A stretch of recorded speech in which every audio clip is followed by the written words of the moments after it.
Olá pessoal, no vídeo de hoje nós vamos ver a função dos elementos no solo, os elementos químicos que estão geralmente na forma de cátions, que são elementos com carga positiva.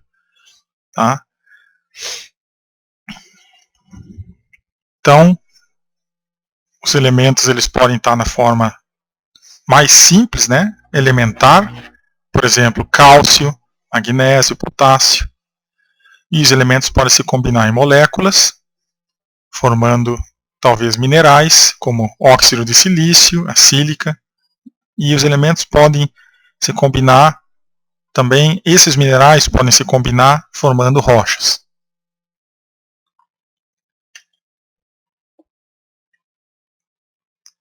Os 9 nutrientes essenciais para a planta são chamados de macronutrientes, porque eles são necessários em grandes quantidades, né? A absorção pela planta se dá em grandes quantidades. São eles carbono, oxigênio, hidrogênio, nitrogênio, fósforo, enxofre, potássio, cálcio e magnésio. Podem lembrar dos 4 primeiros com a palavra con, né? Ou comp. Esses 3 aqui, ó, a planta precisa pegar no solo? Não. A planta pega eles fazendo a fotossíntese. Os outros sim, a planta pega no solo. Tá? Os micronutrientes, que são necessários em pequenas quantidades, mas sem eles a planta não cresce, são cloro, ferro, manganês.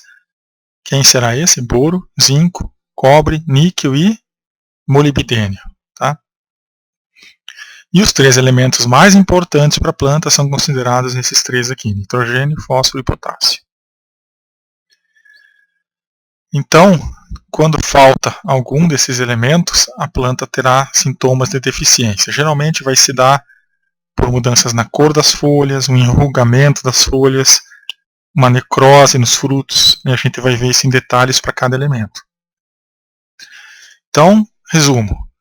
Os elementos são importantes para a planta, muitos deles a gente não precisa colocar na planta, eles vão ser pegos na própria atmosfera, ou até mesmo aqui no caso do nitrogênio, nós podemos apenas facilitar as coisas, né, colocando nódulos de Rhizobium, que são bactérias que ajudam a fixar esse nitrogênio.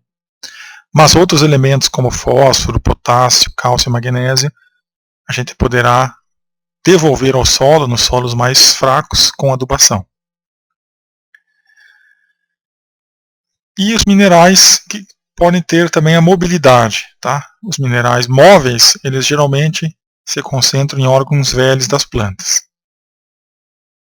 Aí, o nitrogênio, como o próprio movimento dele diz aqui, ó, ele é um mineral bastante móvel na planta. Tá? Mineral não, nitrogênio é um gás, perdão. O fósforo também é bastante móvel e o potássio também é bastante móvel. Esses dois sim minerais. E os minerais fixos, eles vão ser encontrados em órgãos novos. Um brotinho foliar, um fruto novo, certo? Então agora nós vamos falar dos elementos que são aí os super-heróis para as plantas, né? Os elementos que ajudam as plantas. Mas ao final da aula nós vamos falar do alumínio, que é um problema para as plantas. Então vamos aos super-heróis. Então, muitos dos nutrientes eles são metais. Então, ao contrário do que se pensa, dentro de uma planta corre metal. Por isso que as plantas do cerrado são tortas. Não é porque é seco no cerrado. O cerrado chove muito bem. Chove tanto quanto aqui na região sul de Minas ou na região de São Paulo. O que acontece é que tem metal dentro da planta, que é o alumínio, por isso que a planta entorta em vários níveis, né? Nível celular, no nível de tecido e no nível de tronco.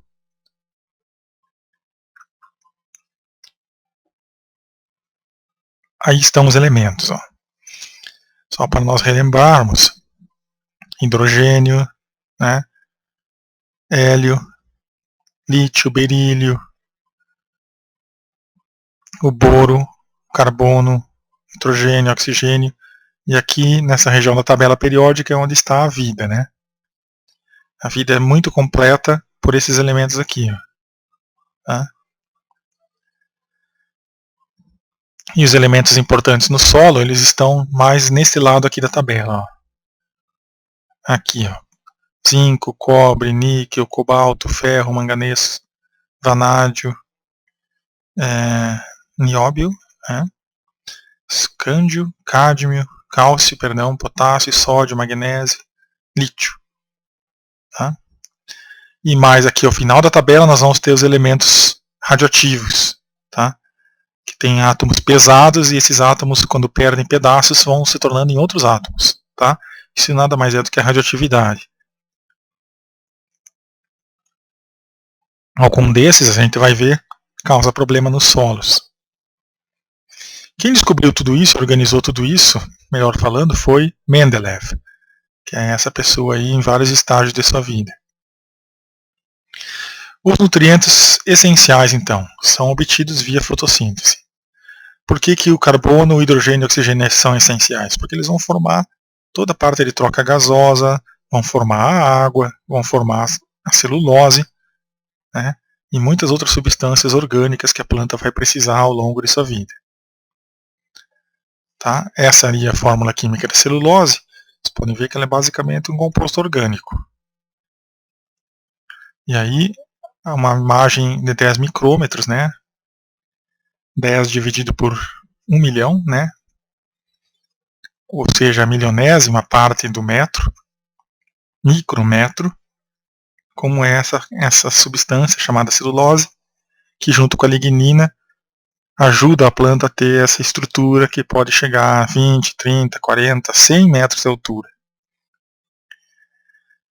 E aqui, as máquinas necessárias para nós investigarmos as coisas no nível das moléculas, né, no nível dos átomos. Vamos agora aos macronutrientes.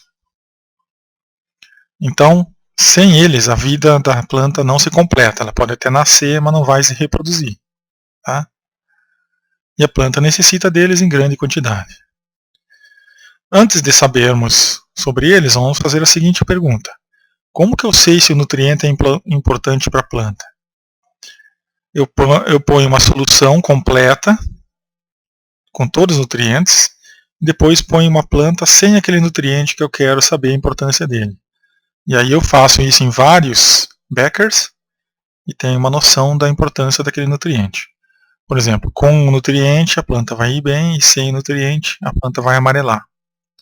Então eu posso saber até em quais tecidos o nutriente é importante. Beleza? Soluções, controle soluções sem o nutriente. Aqui nós temos, num quilo de solo e nas plantas, o que poderia ser encontrado em termos de nutrientes. Tá? Então, na planta e no solo, alumínio, ferro, cálcio, potássio, magnésio. Então aqui é quanto se encontra no solo e aqui é o quanto a planta precisa. Então em alguns solos aí tem o cálcio necessário aqui, tem o magnésio necessário para a planta. Tá? E aqui os micronutrientes a gente vê que eles se encontram em pequena quantidade no solo e a necessidade da planta é ainda menor. Tá? E aqui o que eles fazem. Tá? Por exemplo, como é que ele está disponível para as plantas, quanto por cento da planta é feita desse nutriente e as funções do nutriente. Tá? Aproveitem e já estudem um pouco de inglês aí, a gente vai dar só um exemplo aqui, por exemplo, cálcio. Cálcio está na forma de um íon, né? O cátion no caso, que é com duas cargas aqui, né? Sobrando. E ele se encontra em 0,5% só da planta. Mas olha a importância dele, ele dá estabilidade às células da planta. Sem ele, as células da planta colapsam. Tá? Estrutura de membranas, enzimas e estímulos celulares. Quem será esse elemento? O nosso próximo elemento? É o magnésio. Tá? Então essa é a forma do magnésio, é um metal. Sem o magnésio, a planta vai sofrer o quê? Uma clorose internerval. O que é isso? É um amarelamento, né? Uma perda de cor do verde para outra cor entre as nervuras da folha.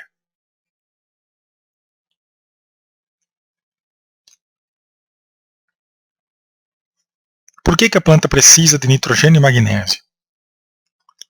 Porque a planta faz fotossíntese. A fotossíntese é feita nos cloroplastos e a molécula capaz de ajudar esse processo de absorção de luz, gás carbônico e transformação disso em açúcar é a molécula da clorofila. E analisando a parte mais importante da molécula, olha o que está no centro da molécula: magnésio e nitrogênio. Tá? Isso aqui é como se fosse um painel solar, ele até parece não parece, no nível molecular. É o painel solar que faz a fotossíntese para as plantas. E tem que ter magnésio. Sem magnésio não há fotossíntese. Tá? E aí, como se dá isso no nível aí dos cloroplastos, né? A molécula em ação fazendo essa parte aí. A absorção de gás carbônico e conversão dele em açúcar com auxílio de luz nos cloroplastos. Também os aminoácidos e as proteínas precisam de nitrogênio para serem formados. Né? Por que se chama de aminoácidos? Por que se chama de proteínas? Todos eles têm nitrogênio. Tá? Aí uma fórmula química de um aminoácido, de uma proteína, né? Com o nitrogênio lá presente. Ó. E aí como elas são vistas no microscópio. O que elas fazem? Proteínas são estruturais também nas plantas, né? E as enzimas são substâncias que digerem outras substâncias. São os primeiros estômagos que existem na natureza. Todos eles precisam de nitrogênio. Né? Além do mais, que o próprio código genético que vai dizer tudo o que vai acontecer com a planta, o programa de computador que constrói uma planta e ativa certas partes do código para certos problemas que a planta vai enfrentar, é feito basicamente de açúcar, que precisa ser feito com o auxílio do magnésio, e nitrogênio para formar aqui os ácidos nucleicos. Tá? Então, sem nitrogênio, sem magnésio, não se faz nada na planta. Esse é o RNA, depois temos o DNA. Né? E aí, ó, as bases do DNA. Citosina, está lá o nitrogênio. Uracila, está lá o nitrogênio. E aí vai, né? Até a guanina, que é um composto praticamente puramente de nitrogênio. E aqui uma imagem de microscópio eletrônico de escaneamento de elétrons mostrando o DNA enrolado aí em 40 nanômetros. Tá? Então, sem nitrogênio não há código genético e não há reprodução, tá? Simbolizada aí pelo casal. Esse aqui ó, é o fósforo. Eu mostro primeiro sempre o elemento, para vocês ficarem imaginando o que será que é isso aqui. Aí lembre do palito de fósforo, né, que ele tem essa corzinha na ponta. Né? Esse sim é muito importante, como os outros, mas ele é considerado o mais importante dos elementos para as plantas. Tá? Desde a abertura e fechamento de estômatos, até a adenosina trifosfato, a adenosina difosfato, que é a forma como a planta acumula energia e queima energia à noite na respiração, vai precisar do fosfato. Tá? Então, muitas coisas que acontecem na planta, como o transporte ativo de substâncias, a planta quebra essa molécula de adenosina trifosfato, libera energia e consegue fazer o que precisa fazer quando ela não tem energia disponível, ou seja, durante a noite. Tá?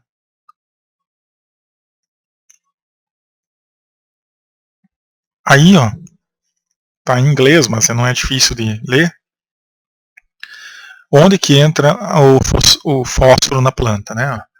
Biossíntese, glicólise, glucose, oxidação, fermentação, respiração. Deixa quieto aquela ali, produção durante a fotossíntese, reciclamento de energia, né? Reciclagem, perdão, de energia, biossíntese, células, metabolismo, transporte ativo, já falei, sinal celular, estrutura celular, locomoção, sinalização, né, importante, comunicação entre células, né, síntese dos ácidos nucleicos e síntese de proteínas. É uma substância importantíssima. Aí, a adenosina trifosfato, a ATP, que é essa molécula energética, que é como se fossem as baterias no nível molecular das plantas. Elas contêm 3 fósforos lá, ó, né? 3 átomos de fósforo em cada molécula dela, né? E ela vai fornecer energia para a planta, para processos que precisam de energia. Aí está ela, e aí está o que faz o fósforo na planta, tá? Então ele é determinado, é o trabalhador intenso, bom trabalhador, forte trabalhador, ótimo, faz tudo na planta. Aí tem algumas plantas que precisam de fósforo, né? Aonde que o fósforo entra? Entra muito para fazer aí algumas flores, né? Inflorescências, tá? É uma substância bastante necessária na planta. O enxofre, chamado de ouro dos tolos, porque parece ouro às vezes, também é importante nas plantas. Onde que ela precisa? Para fazer aminoácidos e fazer vitaminas. Tá? Então lá de novo no cloroplasto, que é o painel solar das plantas, vai precisar de enxofre. Tá?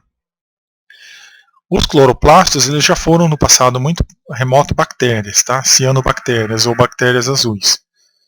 E eles faziam uma fotossíntese naquela época que liberava oxigênio. Hoje, a fotossíntese ela é diferente, né? É feita de uma outra forma. E ele possui um DNA próprio, né?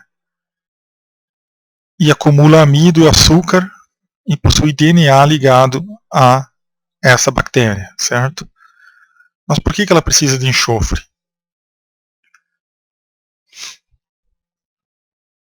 Para fazer também os cromoplastos, tá? Vai entrar nos cromoplastos e para constituir os ribossomas, que são máquinas de fazer proteína, tá? Então, para fazer essas proteínas é necessária a presença do enxofre no nível aqui dos ribossomos. Nos meristemas de crescimento também o enxofre é necessário, tá?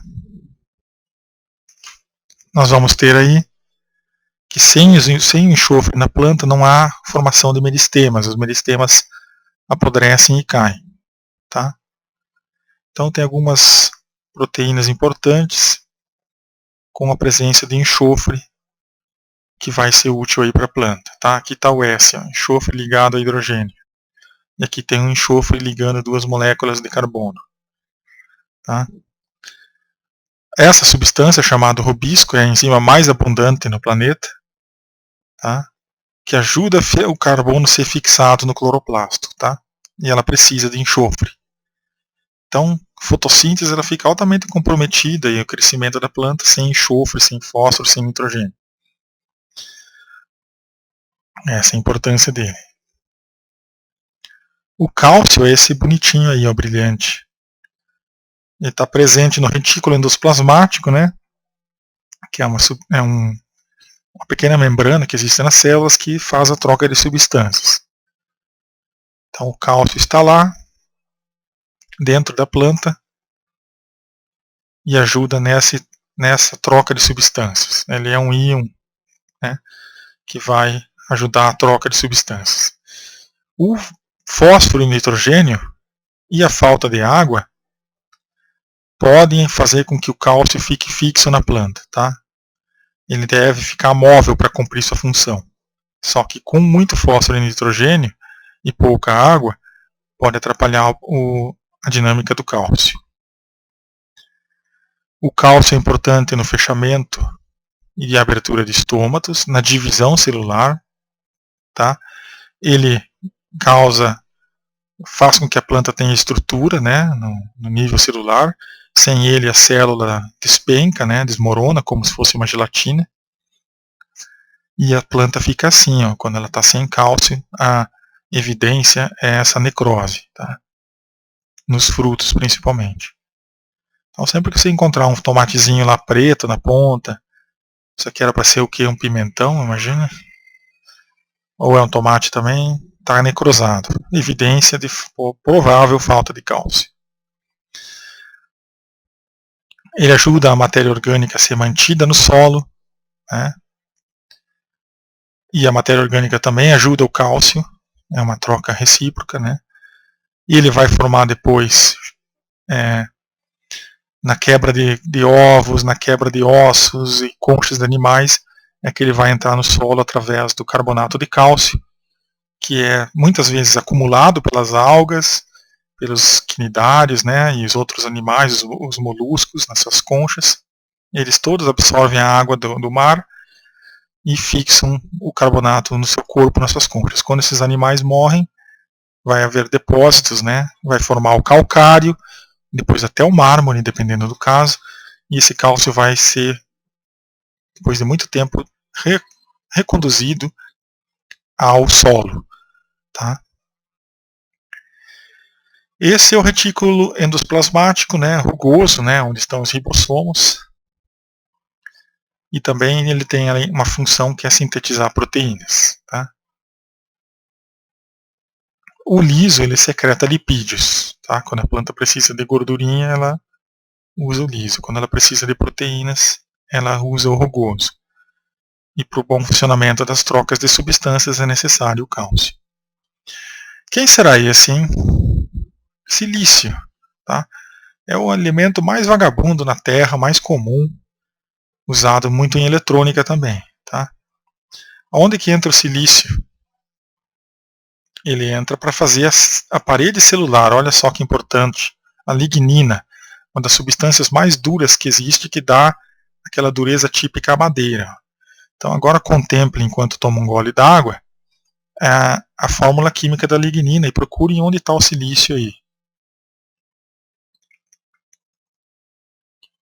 Encontrar no silício? Não vou mostrar, procurem vocês. Está em algum lugar aí. Existem várias e várias formas de silício. Tá? Ele pode estar como um óxido de silício, tirando esses dois aqui, ó, fica SiO2, que é a fórmula química do quartzo. Tá?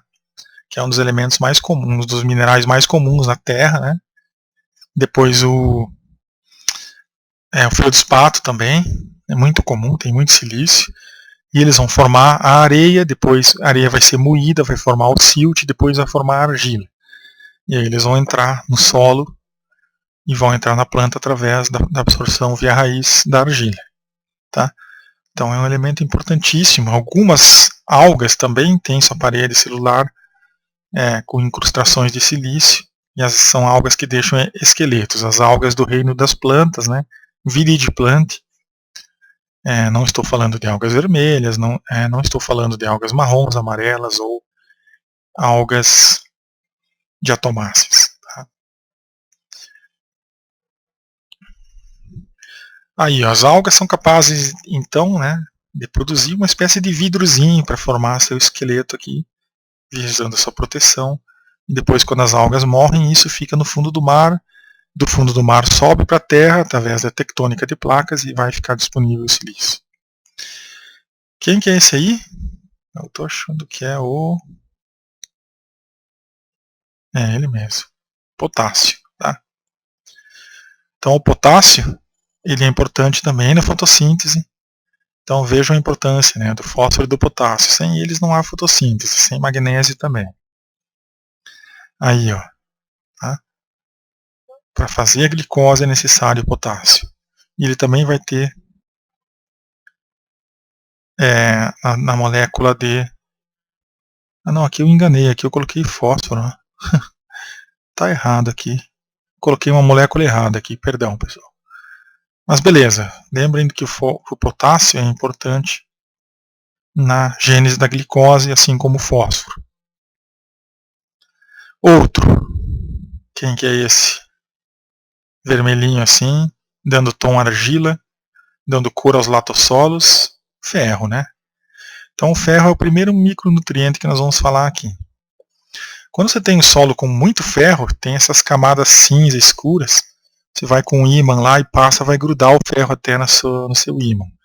Isso é um teste até para você saber quando você tem as terras com bastante ferro. Aí você não vai precisar adubar a terra com ferro, né? Já tem bastante. O ferro, ele vai estar lá de novo, ó, dentro de moléculas como essa molécula aqui, que é ferricitocromo, que é o citocromo de ferro. Tá? Lembrem que a fórmula química é bem parecida com a da clorofila, né? Tá?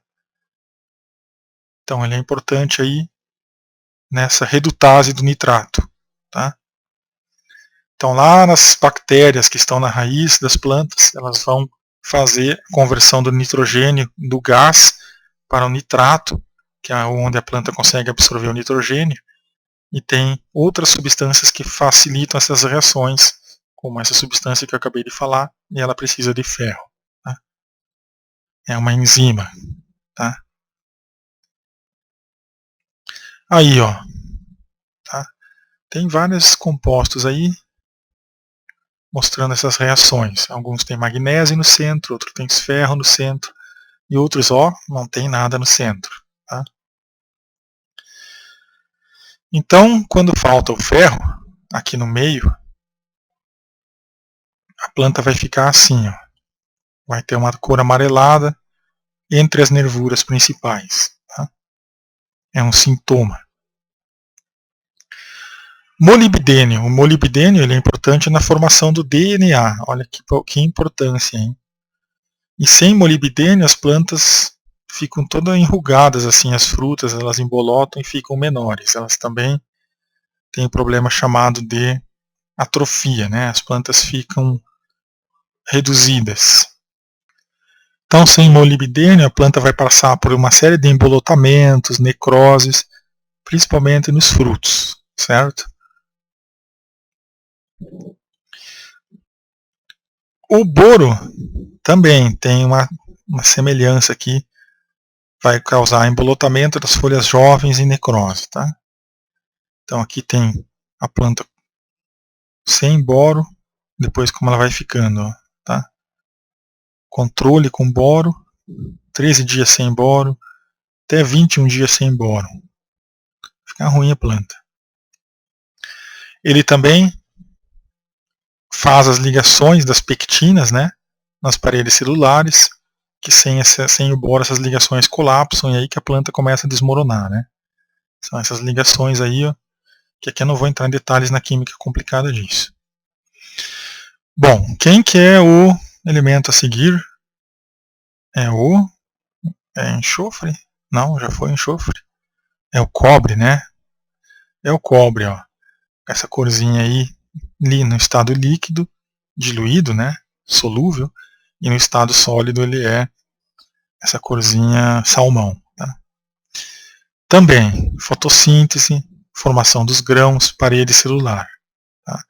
Ali uma planta sem cobre, ó. Coitada, né? Aí outra planta sem cobre, as folhas enrolam. Tá? É um dos casos clássicos para reconhecer falta de cobre e enrolamento das folhas. Outro, manganês. Manganês ele também está lá na construção do cloroplasto e na fotossíntese. Tá? Sem o manganês vai aparecer aquelas pontinhas pretas nas folhas, chamadas de pontos de clorose. Vai ser um diagnóstico aí. Pode ser um fungo também, mas pode ser deficiência de manganês. Aí, ó. Lá quando falta o manganês, fica esses pontinhos.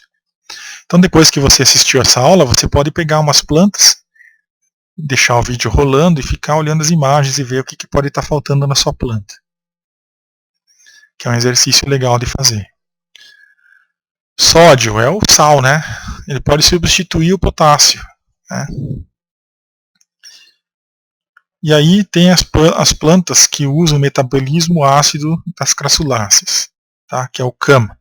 Não é o time de futebol, tá? É o CAM, que é o Crassulaceous Acid Metabolism.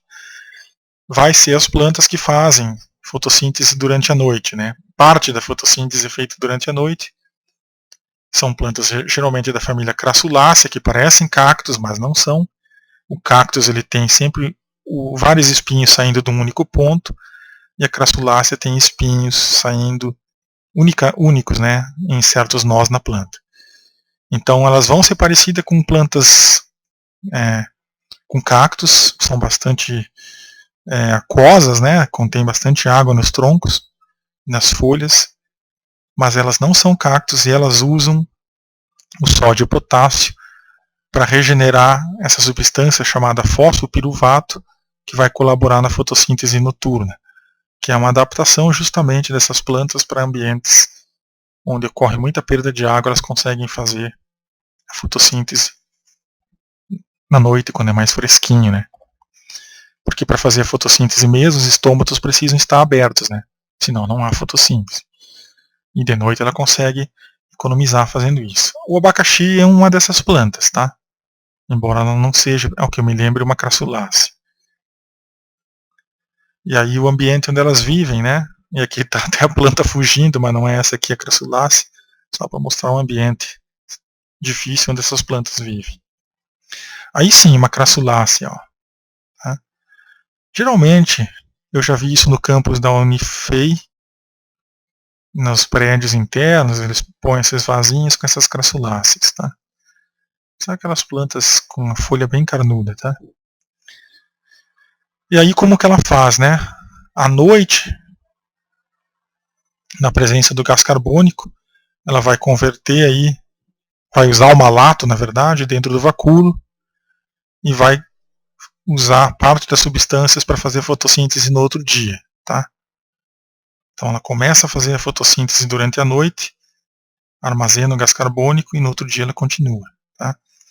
Aqui é um pouco complicado, na verdade, ficar explicando tudo isso agora, mas eu só queria mostrar porque que nas plantas crassuláceas o sódio e o potássio são importantes, tá? Porque aqui, ó, se não me falha a memória, vai ter aqui ADP e ATP, ó, de novo, ó, tá?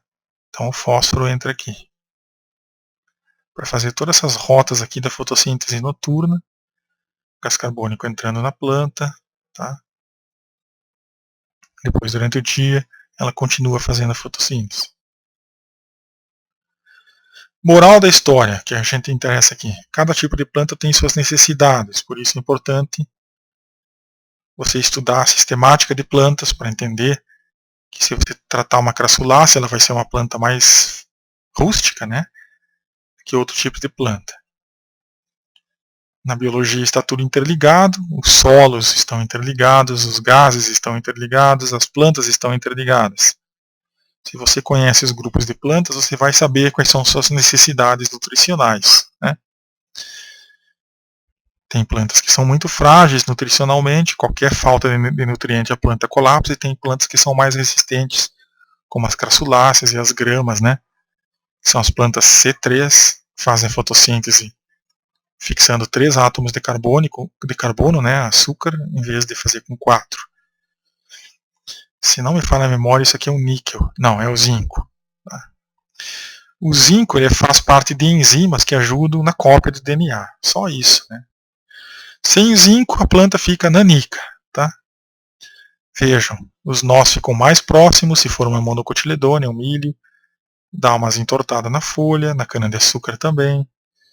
E lá, como é uma folha, acho que isso aqui deve ser um própolis, alguma coisa assim, e a folha sem o zinco. Tá? Também é um metal, né? Você tem telhado feito de zinco e está lá na planta, ó, causando problemas à sua falta. A planta fica muito pequena sem ele. Então aqui deve vir o níquel. Níquel ele ativa a urease, tá?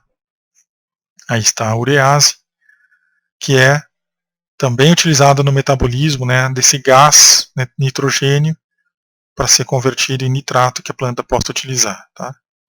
Ele pode substituir o zinco e o ferro. Isso é uma coisa interessante nos elementos químicos. Quando eles estão próximos na tabela periódica, lá na fisiologia das plantas, eles podem substituir um ao outro. Tá? Isso é bastante importante, inclusive na absorção de elementos radioativos. Tá? Tem muitas plantas que, dependendo do caso, você utiliza elas para elas pegar um elemento radioativo no solo e ele está perto de um elemento que a planta precisa bastante. Então a planta ela não consegue saber se ela está pegando o elemento radioativo ou o níquel, por exemplo. E aí ela vai tirar o césio, por exemplo, do solo, ou o rubi de alguma outra coisa, confundindo e utilizando ele mesmo na sua fisiologia e tirando esse elemento ruim do solo. Tá? Isso é utilizado em fitorremediação, que a gente vai ver, tem umas 2 aulas só sobre isso que eu vou gravar, que é justamente você retirar com plantas lá do solo, do fundo do solo, a radioatividade que atrapalha as pessoas, né, que causa doenças. Você não pode tirar trilhões de toneladas do solo, lavar, filtrar e pôr de volta no lugar. As plantas fazem muito bem isso, e o girassol é uma bastante conhecida. Na Ucrânia e no Japão está sendo utilizado para retirar a radioatividade do solo. Tá? Aí plantas com deficiência de níquel. Tá? Aqui tem o níquel e aqui falta o níquel. Aqui tem grana, né? Níquel, falta grana, níquel.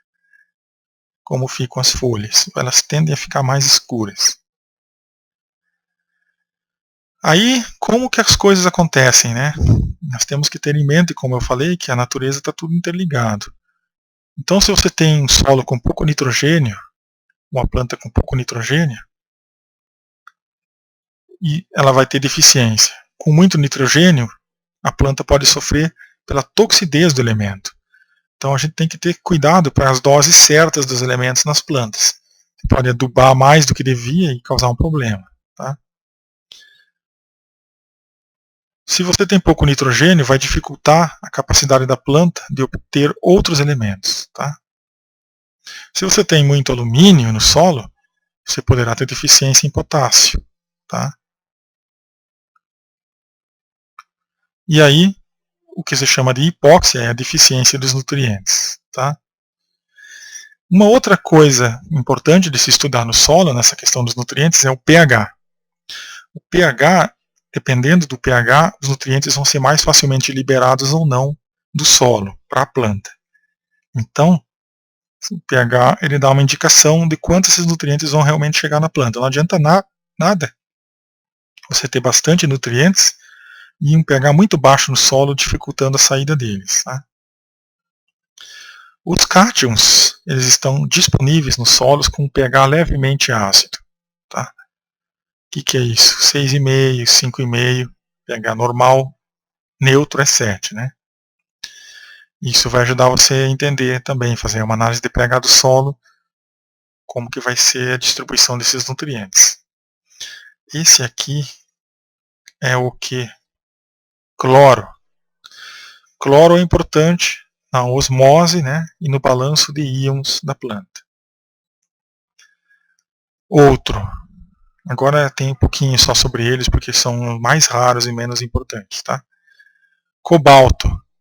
5 partes por milhões, ou nem isso, vai ajudar na fixação do nitrogênio pelas rizobactérias. Tá? Zircônio. Não, vanádio. O vanádio ele é importante porque ele substitui outros, tá? Substitui o sódio no controle estomático, selênio e molibdênio nas suas respectivas funções. E agora eu queria entrar nessa questão do alumínio, tá? Alumínio, até coloquei o coringa aí, é o maior vilão para as plantas, tá? Justamente porque ele tem aqui um sinal de 3 positivo, né? Ele tem uma valência muito grande, muito alta, ele tem capacidade de se ligar a muitos elementos. E aí ele se liga às partículas negativas aqui do solo da argila e fica lá, literalmente, como que eu vou dizer? É aquele cara que entra na fila e demora para puxar o cartão, fazer o pagamento, e você fica esperando. Esse é o alumínio, tá? No solo ele é um empata, né? Bom, tudo bem. Aí, devido a isso, ele não era para ser tão ruim, mas como ele entra e empaca tudo, ele não deixa, por exemplo, um átomo de alumínio aqui, ó, entrando no solo e entrando na argila, ele vai travar a entrada de 4 átomos de potássio, tá? Ou um de potássio e um de cálcio, por exemplo. Então ele toma o lugar dos elementos na argila, tá? E a planta vai lá e tem só alumínio para pegar, não tem os outros que ela queria. Tá? Então esse é o problema que ele causa. Quanto mais compacto e argiloso for o solo, mais alumínio ele contém, tá? Porque o alumínio já está ali na formação do feldspato também e outras substâncias componentes da argila. Para as plantas do cerrado, o alumínio ele pode ser essencial na sua forma de óxido, tá? Um valor alto de alumínio em solos arenosos pode ser desprezível em solo argiloso, tá? Então tem muitas coisas aí que a gente tem que entender sobre o alumínio.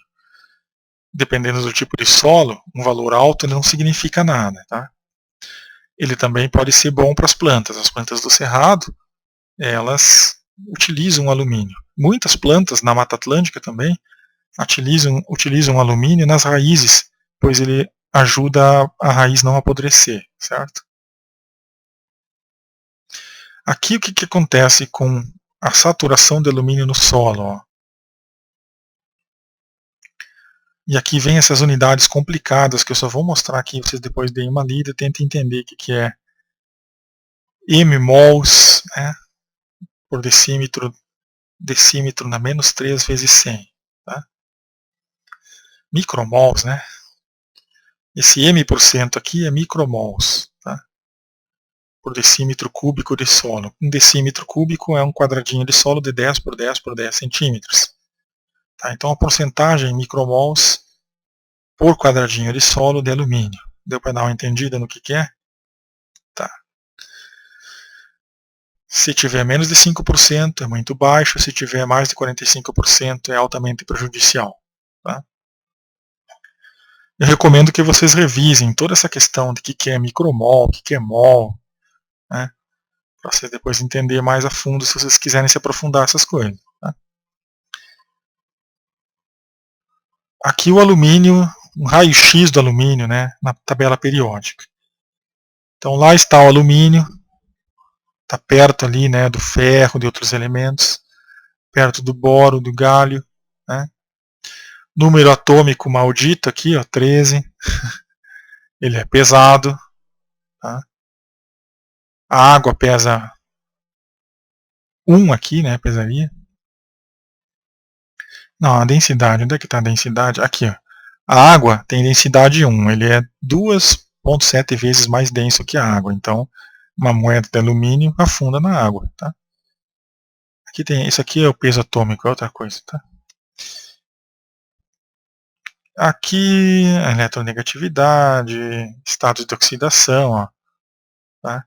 São 3. Como que ele é? Ele é sólido. Para derreter ele precisa 600 graus, para ferver ele precisa 2400. Tá? A estrutura cristalina, ele é um quadradinho, né? Muito importante essas propriedades para a gente depois lembrar algumas coisas dele no solo. Principalmente isso aqui, né? Que ele consegue, ele tem bastante eletronegatividade, capacidade de atrair cargas negativas, né? Ou lidar com as cargas negativas. É, exatamente. Aqui temos a eletronegatividade dos elementos, ó, que é a escala de Linus Pauling, uma das poucas pessoas que ganhou 2 prêmios Nobel na ciência. Né? Quando o raio do elemento diminui, a energia de ionização aumenta e a eletronegatividade aumenta. Tá? Então aqui nós temos aqui alguns elementos e sua eletronegatividade. Alumínio é 1,6, silício é 1,9, fósforo é 2. Qual que é o recorde aqui, o recordista? Nem sei quem é esse cara aqui. Sei que esse aqui é o bromo. Isso aqui deve ser um gás nobre. E tem outros pouco eletronegativos. Ó. Então eles têm pouca chance de deslocar o alumínio no solo. E por isso que é importante esses valores aqui. Ó, tá? Por exemplo, precisa de 3 cálcios para somar 1, 2, 3 aqui, ó, deslocar pelo menos um alumínio daqui. Né? Por exemplo, ó, cálcio e magnésio. 2 moléculas deles vão conseguir deslocar um alumínio. Então esse 1.61 a gente poderia enxergar assim, o quanto tem que ter os outros para deslocar ele da reação química que ele estiver. Tá? Mais ou menos isso, para entender como funciona essa eletronegatividade. Então ele tem uma grande capacidade de se ligar a outros elementos, né? Valência. Aí tem alguns elementos, ó, e as suas valências. Por exemplo, hidrogênio só consegue se ligar a um outro hidrogênio ou, em alguns casos, aqui, ó, né, a algum outro átomo de carbono, por exemplo.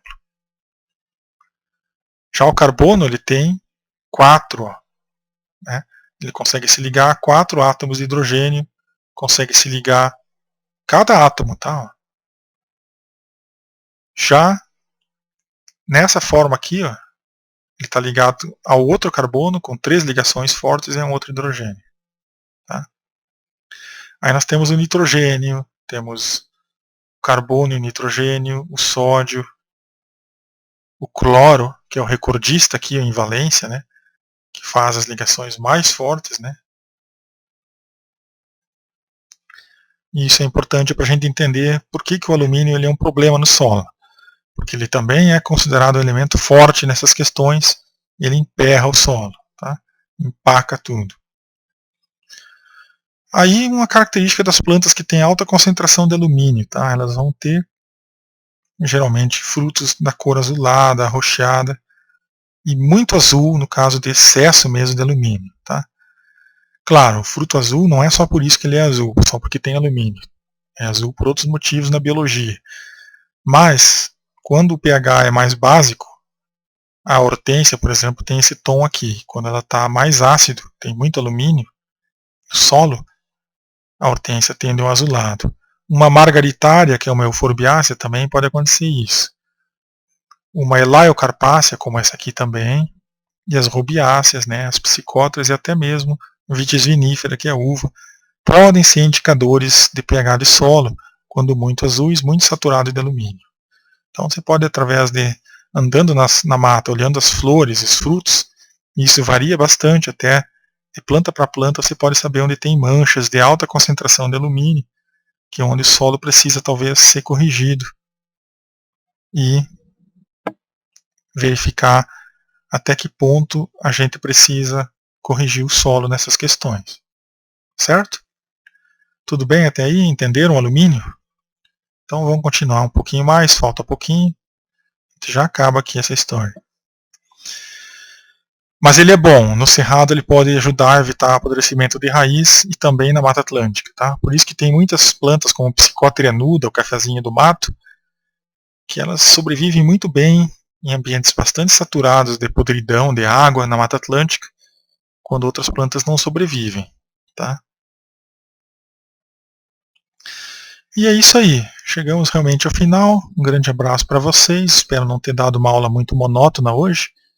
Estou com um pouco de dor no braço e aí, pouco não, muito, ficou um pouco mais lenta até a aula por causa disso. Então uma passada rápida sobre os principais elementos que ocorrem na planta, no solo, algumas relações que eles têm com o pH de solo, com a morfologia das plantas, a cor das plantas.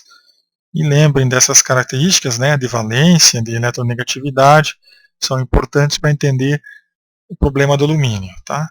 Como que você lida com o alumínio? Você tem que fazer a calagem, né, aumentar o pH do solo para esse íon sair dali e deixar lugar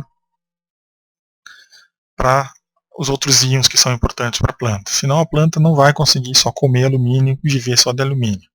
Vai ficar como a planta do cerrado.